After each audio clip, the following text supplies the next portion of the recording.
Hey everybody, it's Scott Steen with winnersandwhiners.com coming to you from the Puppy Longwood studio on the expansive first floor of the Winners and Whiners Sports and Entertainment Complex to bring you today's Deep-3. As always, if you would be so kind to like and subscribe if you're digging what we're doing, having a little fun, making a little money. That's what it's all about. Give us that thumb. Give us the rectangle. When you subscribe, make sure that you get that bell clicked, and that way you'll be notified every time we put up new videos. And with football season coming, you never know when those bad boys are going to be popping up. So make sure that you get yourself subscribed. And if you're already subscribed, make sure that you have clicked and turned your notifications on. All right? All right. So, don't forget also to let us know what you're playing. Just like Pappy or Poppy. Just like Big Poppy over there. You get enough of them right, you could be the capper of the day. And if you get them right at all, we're going to give you a shout out, let you know that you did a fine freaking job. So make sure you leave those picks in the comment section if you would. And one quick reminder, everybody, I will be out of town the next couple of days. Scott Reichel will be filling in for me on the Deep-3. So yeah, don't miss me too bad. I was glad I remembered to tell you. Otherwise, you're like, man, I don't know where he is. He's it must have been the sound thing 2 days in a row. They fired his ass. No, that's not the case. They're not thrilled, but I am still here. So, of course, be nice to Scott. Take good care of him. And he'll be putting out the Deep-3. I'll be back with the games for Sunday. All right? All right.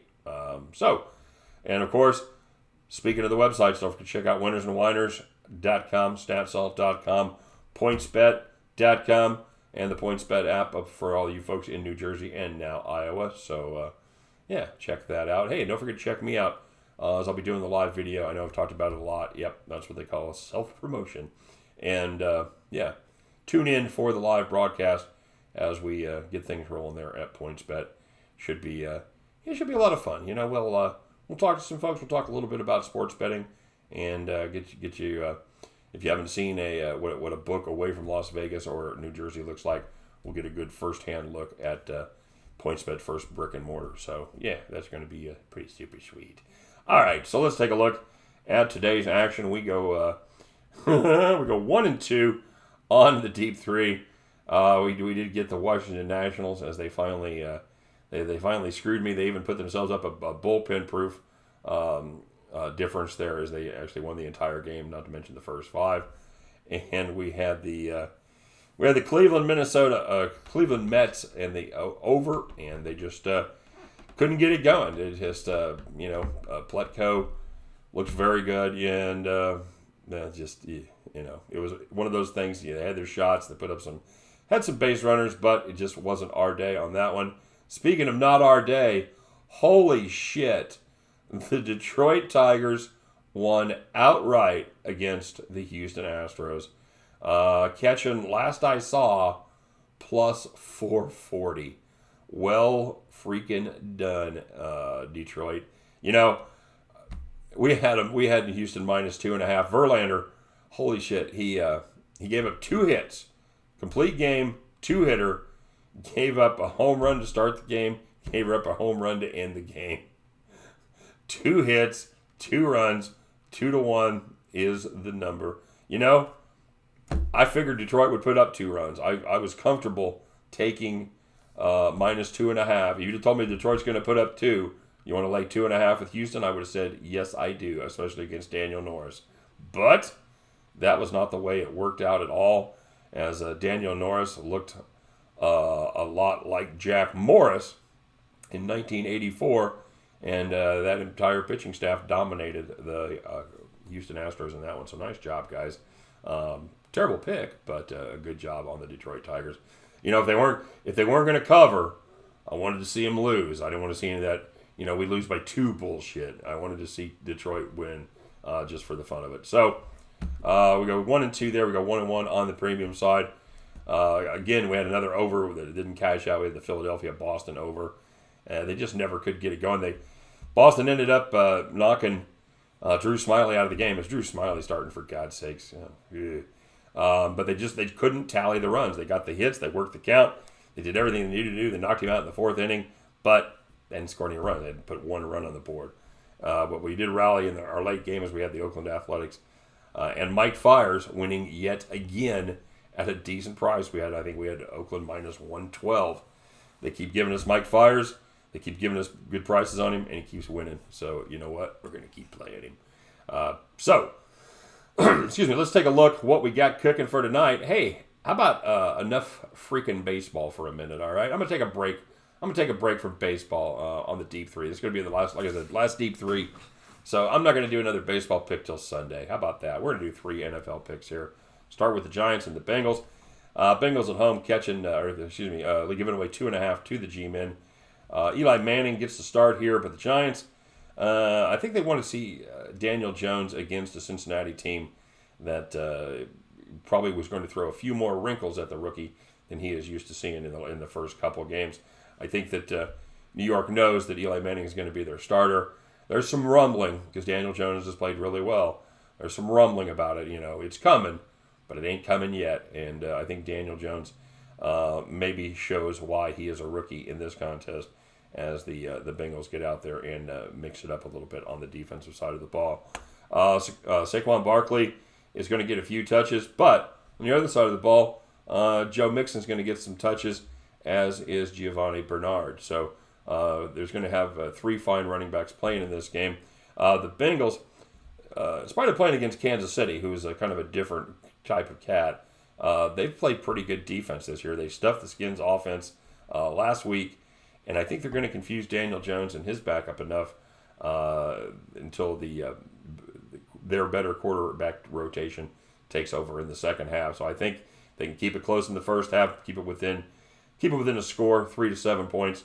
I like the Bengals and their better QB rotation there to take care of business in the second half. So let's take the Bengals minus 2.5. And speaking of minus 2.5, how about those Redskins as they take on Atlanta down there in Coca-Cola City?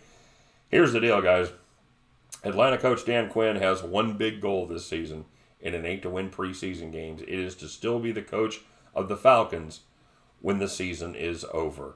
To do that, he has to keep everybody healthy, especially Matty Ice. Don't expect to see Ryan too much in this one after the first quarter, especially since he spent most of the last game running for his life as the New York Jets blitzed him repeatedly against a struggling offensive line for the Atlanta Falcons. Dan Quinn is 0-11 over the past three preseasons, and I am going to lean towards the team with more position battles going on in this one, and that is the Redskins. Falcons are much more settled, especially on the offensive side of the ball. The Redskins, everybody's fighting for every position, and that means that team is generally going to come out on top, and I think that happens here today. Give me the Redskins minus 2.5. And finally, we're going to finish up with a game that was and I can't remember what number Super Bowl it was, but it was the one where Janet Jackson showed her spiked titty. It was the Carolina New England Super Bowl, and we have a rematch of that. Not quite as much on the line, probably not as good a halftime show either, as the Carolina Panthers travel to Foxborough to take on the Pats. Pats minus 3.5 points on this one. Brady and Newton are going to probably see their first action of the preseason here. Newton, we talked about it earlier, he's got his new throwing style that isn't going to hurt his shoulder. Yeah, we'll see how that goes. The Panther defense, they have struggled against the pass. That might be a slight problem against the Patriots as Tom Brady, he does his thing, but they also have a very fine quarterback rotation of Brian Hoyer and Stidham. That is, I like them much better than the Panthers' backup rotation of Heinicke, Greer, and Allen. Good position battle on the defensive side of the ball for the Patriots at a couple different spots, and that has led to 2 very good performances so far this preseason, as they have given up just 20 points in 2 games. Give me the champs. All they do is win, win, win, baby. Belichick 35-25 in the preseason. I think they get another one here. Give me the Patriots minus 3.5. Hey, we're playing Chalk City here, guys. We'll see how that goes. Patriots minus 3.5. Redskins minus 2 in the hook. And the Cincinnati Bengals at home also minus 2 in the hook. The end of those 3 contests. You guys know the drill. You can join me. We'll pick up our winning tickets. I don't care if it's preseason or not. That money still spends. and you and I will head back to the window. All right, let's take a quick look. We didn't put up our we didn't put our premiums up yesterday as we were blasting through that video. Oh man, I was so miserable. I was so pissed. So pissed. I'd run out to Walmart in the middle of the night trying to find another microphone, and then found out that I had a bad connection in my USB hub, and it was weird because I got the red light, but no recording. And then I was getting ready to record using the auxiliary mic. I figured out what the problem was, but of course I forgot to shut the auxiliary mic off, which that was why you guys were getting all the echo that we had, as we really had two mics picking up that just a little bit out of cycle. So anyway, apologies for all of the audio problems for the last few days. I think we got everything fixed going forward. Knock on wood. So let's put in our premium results there. 21-33. We're still 2 games under. We got a week left in the month, and we plan to fire it up and finish strong. So keep your eyes peeled. We've got some great specials going on if you're ready for some football action. We got our premium selections over there as well. So follow that link and get yourself signed up for our premium plays. All right? So with that being said, let's take a look at today's shout-outs as Pappy Longwood tries to defend his title. The Mad Carrot is angry. He ends up going 5-3-2 on his picks. He goes plus 95 on the day. The Carrot, if you read the comment section, if you don't read the comment section, I highly recommend that you do it. Not for my wit and wisdom, but just to follow the saga, the daily saga that is the life of the Mad Carrot. Today, he's getting ready to play a little Goonie golf. I don't even know how this happened, but someone had challenged him, or he challenged someone to a $500 game of Goonie golf. First of all, I don't know what Goonie golf is. I'm in the Midwest. I'm assuming it's what people on the East Coast call miniature golf or putt-putt, whatever. I'm assuming it's the same thing. So the Carrot is out there, and he's drunk, playing a game of Goonie golf for $500. And he's pissed because the guy shows up with his own putter and a glove. I don't know why you have a glove to putt, but you know what? That's just me. But as he gave us the update, he said, even a liquored up Carrot dominates Goonie golf.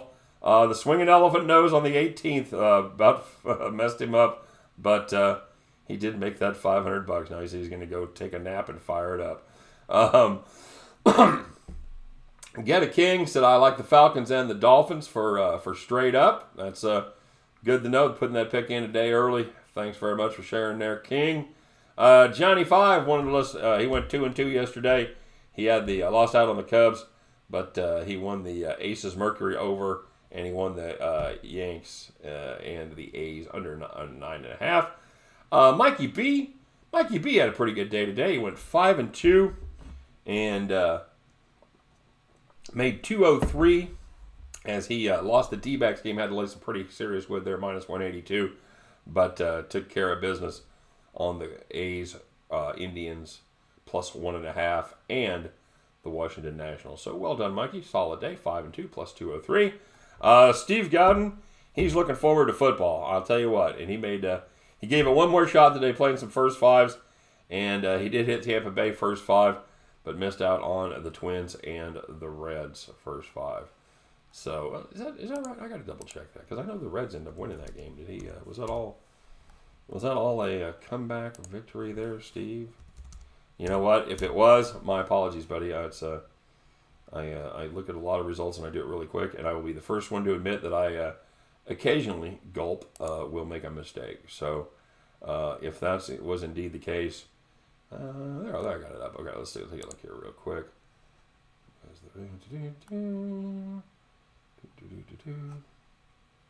So the Reds.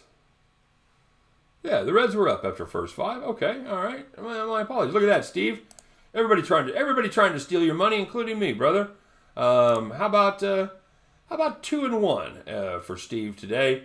As I'm going to call that 2-1 plus 90 on the day. Well done, Steve. Well done. Almost tried to rip you off there, buddy. And stay tuned for football.